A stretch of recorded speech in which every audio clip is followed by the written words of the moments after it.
They do have a timeout. Decide not to use it. Curry, way downtown. Bang! Bang! Oh, what a shot from Curry! The Dallas Mavericks are in a very good position right now, not only because they have an MVP caliber player in their hands, but also because their objectives are clear for this offseason.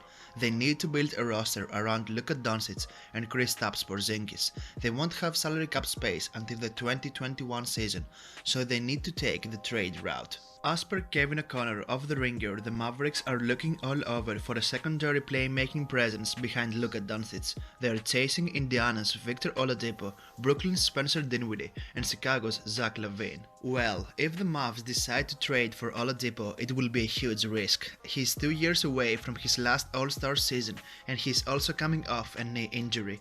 If he stays healthy, Oladipo can provide Dallas with some elite scoring and some solid perimeter defense, allowing Luka to focus mainly on the offensive part. Also, Oladipo didn't look like his old self last season when returning from his torn quad tendon, so maybe the price to get him might be lower. Reports came out that Oladipo told opponents if he can come to play with them in front of his teammates. That of course ruffled some feathers in the team, and the future of Oladipo in Indiana doesn't look good. As for Dinwiddie, he has been on the radar of many teams in the West. We don't know if the Nets will try to move him, especially with Kyrie's and LeVert's injury histories.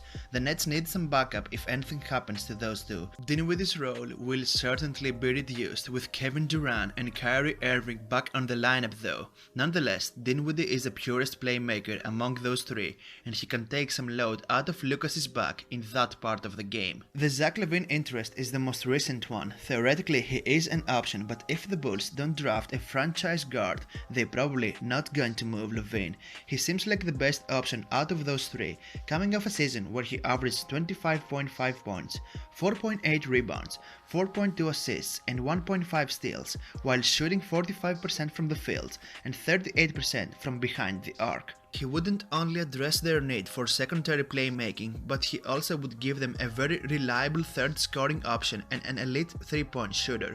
And most importantly, he can fit alongside Luka Doncic, since he can make an impact off the ball. Oladipo, Dinwiddie and LaVine will have respective cap hits of $21, $11.5 and $19.5 million the next season, so it wouldn't be too difficult for Dallas to match their salaries in any trade, either using Tim Hardaway's $19 million expiring deal or a smaller contract or two. Dallas also owned the 18th and 31st pick in the upcoming draft, and O'Connor thinks that if all of those trades fail, the Mavericks would consider using the number 18 pick to select Josh Green. Despite not being a playmaker, Green would give Dallas a 3-and-D wingman who could be tasked to guard the opposing team's best perimeter player next year.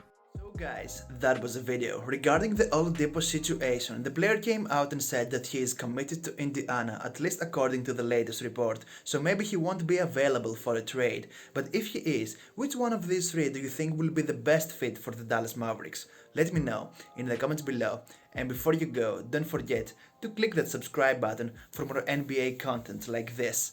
I have been Bill, you guys have been awesome for watching this video, and I'll see you in the next one. Take care and stay safe.